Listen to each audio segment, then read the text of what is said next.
때는 함께 모여서 기도할 때 하나님께서 여러분에게 은혜 내려주시고 여러분 기도에 응답하여 주실 줄로 믿습니다. 대선이 바로 다음 주로 다가왔습니다. 이렇게 세상이 힘들고 어려운 때일수록 사랑과 긍휼이 많은 지도자, 또 세상에 희망을 주는 지도자가 많이 그립습니다. 그러나 사람들의 간절한 발행과는 달리 이 세상에서는 형벌로 백성들을 억누르거나 백성과 아웅다웅 다투기도 하고, 또 백성의 마음을 애써 외면하며 끝까지 자기 가고 싶은 대로 가는 지도자가 예나 지금이나 참 많은 것 같습니다. 사람들은 늘 보스의 시대가 아니고 리더의 시대가 오기를 간절히 바라지만은 인류 역사상 그런 리더는 참 드물었던 것 같습니다. 그러나 감사하게도 우리 그리스도인들은 완벽한 리더를 모시고 있음에 참 은혜입니다. 그 완벽한 리더는 바로 우리 예수 그리스도인 줄로 믿습니다.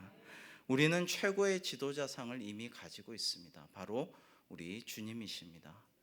그러므로 우리는 선한 목자 되신 주님의 리더십을 본받고 그것을 닮아서 그런 식으로 백성들을 이끌어가는 리더를 세워주옵소서라고 기도해야 할 줄로 믿습니다. 또 그러한 지도자들을 한국교회가 배출해서 앞으로 이 나라 이 민족을 위해 세계 인류를 위해서 그러한 지도자들이 한국교회에서 나와서 리드해 주기를 우리가 기도로 많이 힘을 불어넣어야 할 것입니다. 오늘 요한복음 문맥에서 본 선한 목자에 대한 가르침은요, 우리 주님께서 선한 목자이심을 우리에게 말씀해 주시고, 또 나는 양의 문이라는 것을 확실하게 선포하십니다. 선한 목자이신 주님께서는 구체적인 리더십의 정체성과 방법론을 제시하셔서 나는 선한 목자로서 이렇게 양을 위해서 목숨을 바치고 희생하고 양들을 돌보고 양들도 내 음성을 아느니라, 이런 것을 보여주셨고, 또한 양의 문으로서 궁극적으로 예수님을 통하여 예수님이라는 양의 문으로 들어오는 모든 양들은 꼴을 먹을 뿐만 아니라 구원을 얻을 것이고, 그리로 들어가지 않으면 구원을 얻지 못한다라는 것을 확고하고 선명한 비전으로 보여주셨습니다. 예수님이 양의 문이시라는 것은 참 확실한 비전입니다. 누구든지 그 문으로 들어가면 구원을 얻는다라는 것입니다. 확실한 약속이고 거짓 없는 공약입니다. 믿고 행하면 되는 것입니다. 이 얼마나 훌륭한 리더십입니까? 예수님께서는 애초에 메시아 취임사, 그리스도 취임사를 행하실 때부터 처음부터 그렇게 나는 이러한 비전을 가지고 왔노라. 누가복음 4장에 보시면 이사야 61장을 펴서 읽으시고, 주의 성령이 내게 임하셨으니 나는 눈먼 자를 보게 하고 억눌린 자를 풀어주고 가난한 자를 위해서 은혜의 복음의 해를 희년을 선포하러 오셨다. 이거를 확실하게 알려주시는 것이죠. 그리고 그 길로 나아갑니다. 모두 회개하여라. 그러면 너희가 사하심을 받으리라. 하나님의 나라가 가까이 왔느니라. 예수님의 선포는 분명하십니다. 너희는 예면 예고 아니면 아니오라고 하라. 주님은 그렇게도 말씀하셨습니다. 저는 사실은 대선 토론회를 한 번도 안 봤습니다. 사실은 자랑은 아니고요, 좀 보고 많이 관심을 갖고 기도해야 될 텐데, 글쎄요, 봐도 별로 이렇게 그렇게 정신 건강에 도움이 안 될 것 같아서 안 봤는데 좀 반성해야겠다 생각도 합니다만은, 여러분 안 봤으니까 제가 무슨 소리인지 모르지만은 아리까리하게 애매모호하게 뭐 이랬다 저랬다 하고 뭐 자꾸 말 바꾸고 그때그때 상황에 따라서 그땐 이렇게 말했다가 요때 봐서 이렇게 말했다가, 그것은 참된 지도자의 리더십은 아니라고 보여지죠. 주님께서는 예면 예 아니면 아니오라고 하라고 하셨어요. 진리라는 것은 그런 것이죠. 빛과 암흑은 분명히 구분되는 것입니다. 예수님께서는 양의 문으로 들어와야 된다. 내가 양의 문이다. 이렇게 말씀하십니다. 나는 선한 목자다. 선한 목자는 양을 위해서 목숨을 바치느니라. 사꾼 목자는 그게 아니다. 저건 도적이다. 도둑놈이다. 양을 취하여 가지고 잡아먹고 팔아먹으려고 하는 게 사꾼이다. 도적이다. 확실하게 말씀을 하십니다. 뚜렷한 목표와 방향이 있기에 그 방법론도 선명합니다. 이것이 우리 주님의 선한 리더십이라고 할 수가 있습니다. 이 요한복음 10장에 나오는 선한 목자 리더십은 에스겔서 34장의 말씀을 배경으로 하고 있습니다. 사실 에스겔 34장은 수전절에 유대인들이 읽는 표준 낭독 본문들 중에 하나였습니다. 하나님은 목자시고 이스라엘은 그의 양떼다라는 것입니다. 그런데 에스겔에게 여호와의 말씀이 임하여 말씀하시기를 인자야 너는 이스라엘 목자들에게 예언하라.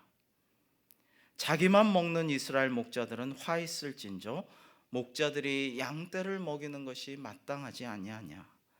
너희가 살찐 양을 잡아 기름을 먹으며 털을 입되 양떼는 먹이지 아니하는도다.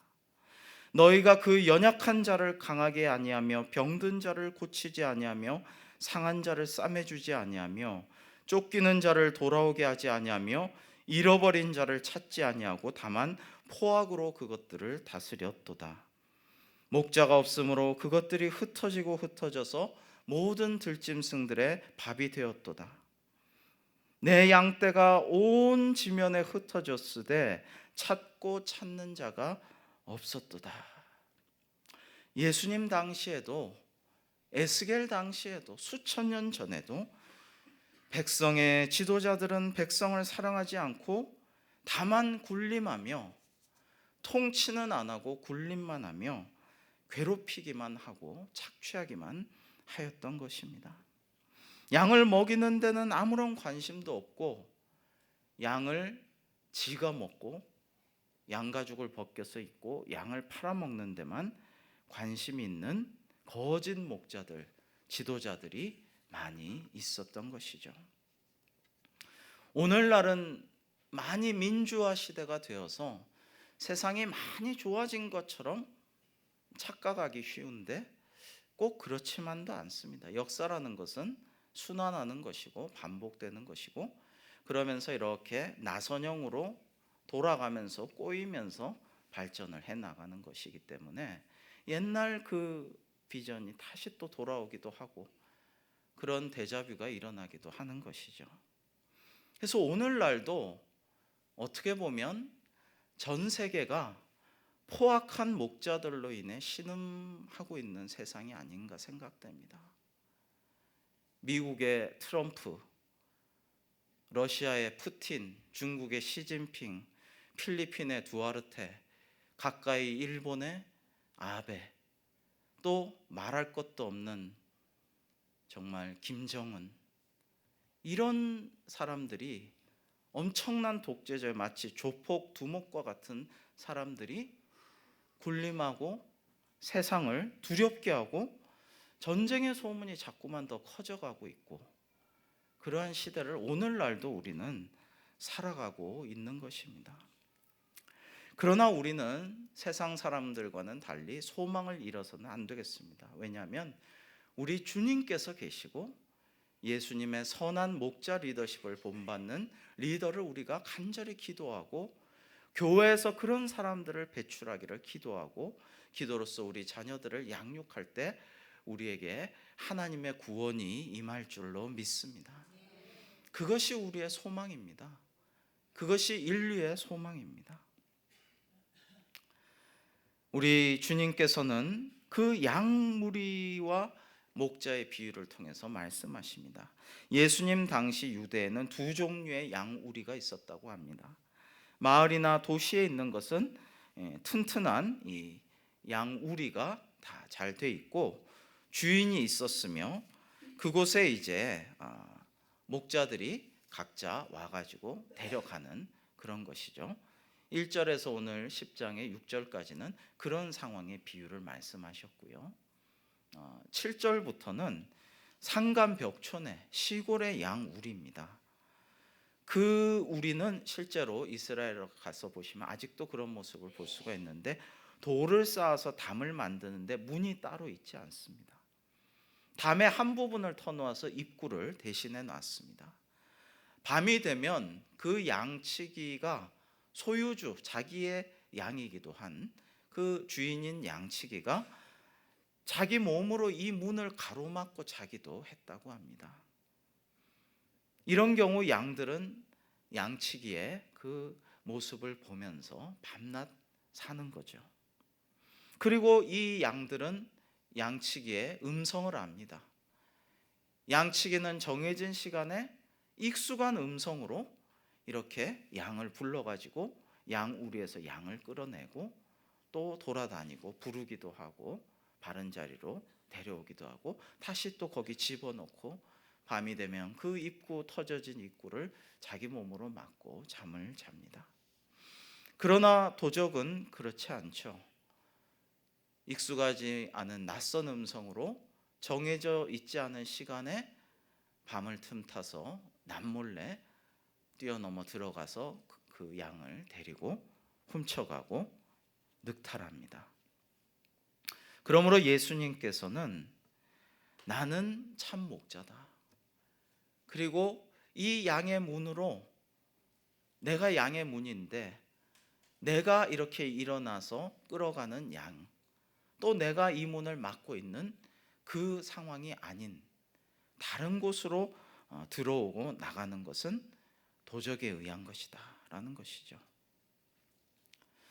여러분, 선한 목자 되신 주님은 이러한 양들을 위해서 늘 기도하시고 사랑하시고 긍휼히 여기시고 그들을 위해 때로는 눈물도 흘리십니다.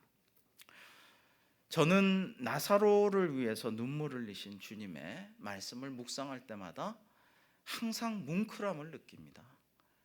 주님께서 그 마리아와 마르다가 주님께서 여기 계셨더라면 내 오라버니가 죽지 아니하였을 텐데요, 이렇게 말할 때에 주님께서 통분히 여기시고 심령의 비통히 여기시고 불쌍히 여기시고 눈물을 흘리셨습니다. 그러니까 주변의 사람들이 저분이 얼마나 나사로를 사랑하였는가 이렇게 감탄하면서 서로 얘기하는 장면이 나옵니다. 얼마나 아름답고 또 감동적인 장면입니까? 또 한 개인 친하고 정이 많이 든 나사로만이 아니라 전체 그 많은 회중들을 보면서도 늘 긍휼의 마음을 가지시고, 그 무리들이 유리방황하는 그 오클로스라고 하죠. 그 민중들, 가난하고 못 먹고 참 헤매이는 목자 없는 양떼 같은 그 민중들을 보고 참 민망해 하시고, 그리고 예루살렘 성을 보시고 우셨습니다.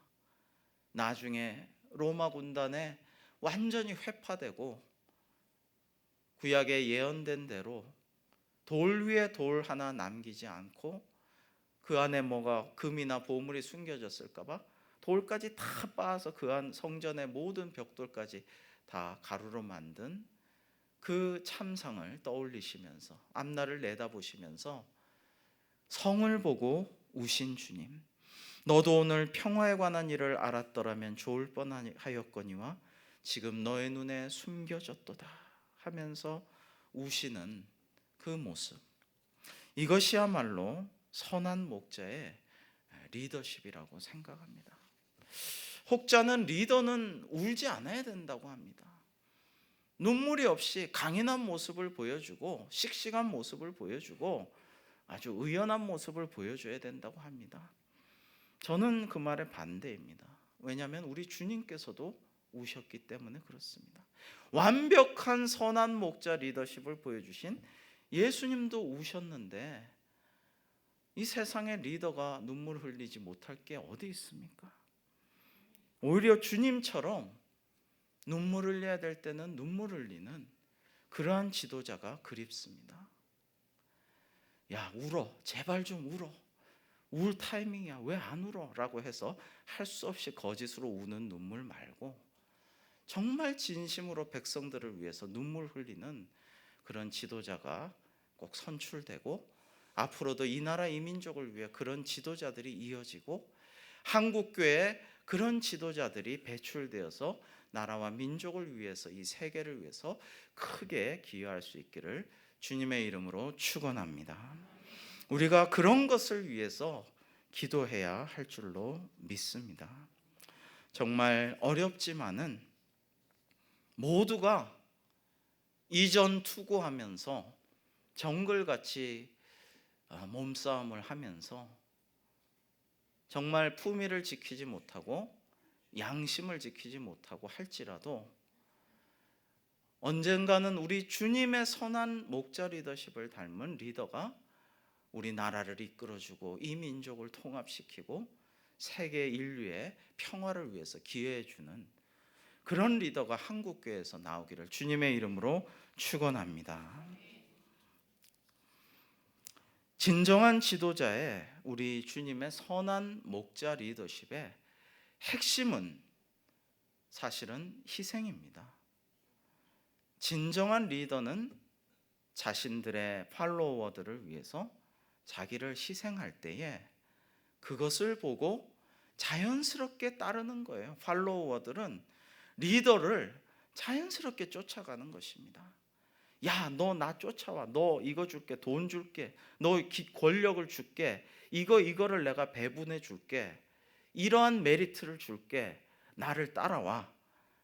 안 따라오면 죽어. 이런 게 아니고 그 리더의 희생과 헌신, 그 존경스러운 모습, 그것을 보고 그 비전, 그 꿈을 보고 감동해서 자연스럽게 팔로워가 따라가는 거예요. 리더와 팔로워는 그런 것입니다. 그러므로 리더의 핵심은, 특히 선한 목자 되신 우리 예수님의 리더십의 핵심은 무엇입니까? 희생입니다. 우리 주님께서는 모든 것을 희생하시다 못해 십자가에 달리사 자신의 목숨까지도 우리를 위해, 사랑하는 양을 위해 내어주셨습니다. 오늘 말씀에 선한 목자는 사랑하는 나의 양을 위해서 목숨까지도 바친다라고 말씀하여 주셨습니다. 나는 양을 위하여 목숨을 버리노라. 근데 이게 공약이 아니었어요. 이거를 실천하셨어요. 그리고 수많은 양들을 위해서 십자가를 지셨습니다. 이사야서에 뭐라고 말씀하십니까? 우리는 다 양 같아서 각기 제각기 지 갈 길로 갔어요. 양들은 방향 감각도 없고 비전도 없고 어디로 가야 될지도 모르고 그냥 무작정 갑니다. 절벽으로 가다 뚝뚝 떨어져 죽는데요, 양들은. 아무 생각 없이. 그런데 목자가 그들을 다 끌어다가 바른 방향으로 끌고 갑니다. 그리고 우리 주님께서는 양들을 위해서 사랑과 긍휼을 베푸시고 치유하시고 말씀의 꼴로, 육신의 꼴로, 오병이어로 칠병이어로 먹이시고 사랑하시고 울어주시고 그러시다 못해서 나중에는 목숨까지도 버리시고 양을 구원하십니다. 이렇게 되면 이러한 진정한 지도자를 맛보게 되고 알게 되고 정말 감동하게 되면 이제 팔로워들이 나도 저 지도자를 위해서, 저 리더를 위해서 나도 충성하리라, 나도 희생하리라, 나도 헌신하리라, 나도 내 목숨을 바치리라. 저 리더를 위해서라면, 저분을 위해서라면 내 목숨도 아깝지 않다. 이렇게 자연스럽게 되는 거예요. 진짜 리더는 그런 것이죠. 너 이번에 내 대신에 빵에 좀 갔다 와라. 네 가족들은 내가 잘 돌봐줄 테니까. 갔다 오면 너는 이제 우리 조직에서 더 크는 거야. 알았지? 이게 아니고 그건 보스고요. 리더가 가는 길을 나도 가리라. 리더가 돌아가셨어도 내가 그 길을 이어가리라. 내가 리더를 위해 모든 것을 바치리라. 내 목숨도 아깝지 않다. 이게 진짜 리더인 것이죠. 근데 우리 주님이 그 모습을 보여주셨고, 우리가 그리스도인이라면, 그리스도를 따르는 팔로워라면, 예수님을 따르는 팔로워라면, 우리가 진짜 예수님의 제자라면 우리는 주님의 그 사랑, 주님의 그 긍휼, 만민을 다 구원하기 원하신 하나님의 뜻, 주의 십자가와 부활, 그 비전을 이어갈 수 있도록 우리도 충성하고 희생하고 자발적으로 자원해서 목숨까지도 아끼지 않아야 할 줄로 믿습니다. 이것은 아주 자연스럽고 자발적인 것이어야 하는 것이죠. 누가 시켜서 하는 게 아니고, 다른 불순한 의도 때문이 아니고, 오직 주의 사랑으로 인해서 감동하고, 그 은혜에 나를 이미 구원해 주신 그 놀라운 감격에 젖어서 나도 사람들을 구원하리라, 나도 선한 목자를 닮아가리라, 이렇게 나아가야 되는 것이죠. 여러분, 서양의 과학 문명으로 인간의 문제를 해결할 수 없습니다. 19세기에는요, 인간의 이성과 과학으로, 철학으로 모든 것이 다 유토피아가 이루어질 줄로 착각했습니다. 그러나 그 환상들은 1차 대전에서 깨지고, 2차 대전에서 깨지고, 공산주의에서 깨지고, 킬링필드에서, 인종청소에서 너무나 큰 충격 가운데 다 깨지게 됩니다. 20세기는 오히려 인류 대학살의 전쟁의 시기였습니다. 21세기 새천년이 오기를 간절히 꿈을 갖고 소망을 갖고 기다렸지만 9.11로부터 2001년이 시작되었고, 전쟁의 포문은 계속 이어졌습니다. 서양의 과학 문명과 기술, 이성, 이것은 인간의 구원이 될 수 없습니다. 동양의 인본주의와 동양의 철학, 종교, 그것으로 인간이 신이 될 수 없습니다. 휴머니즘이라는 게 인간 본의, 인간 중심주의, 인문주의, 이게 다 좋은 게 아닙니다. 왜냐하면 인간은 부족하고 죄성이 가득하기 때문입니다. 인간이 중심이 되는 것이 궁극적인 해결이 될 수 없어요. 민주주의도 이 시대의 차선책이지 최선책은 될 수 없습니다. 민주주의로 국민투표를 해서 브렉시트가 일어나고, 영국도 안 좋고 유럽도 안 좋은 윈윈의 반대인 루즈의 결과가 일어납니다. 히틀러도 독일 국민들이 열렬한 환호 속에서 90몇 프로의 높은 지지율로 아주 민주적 선거로 총통이 되었습니다. 종신적으로. 민주주의는 궁극적인 해답이 아닙니다. 우리에게 만왕의 왕은 하나님뿐이시므로 하나님께서 통치하여 주옵소서라고 우리 그리스도인들은 기도해야 할 줄로 믿습니다. 우리 주님만이 선한 목자이시고, 그러한 선한 목자 되신 주님의 리더십을 닮게 해달라고, 부족하지만 그러한 리더십을 닮은 지도자들을 달라고, 그러한 지도자십의 리더십의 편향과 모습들을 닮은 사람들을 우리가 선출하고 그를 위해 기도하고 그렇게 나아가야 할 줄로 믿습니다.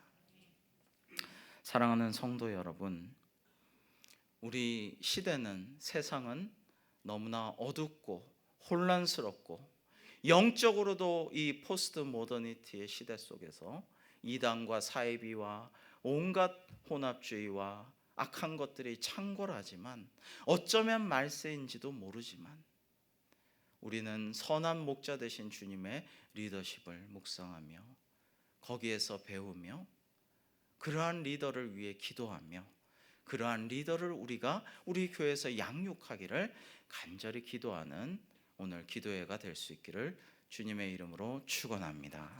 기도하겠습니다. 하나님 아버지,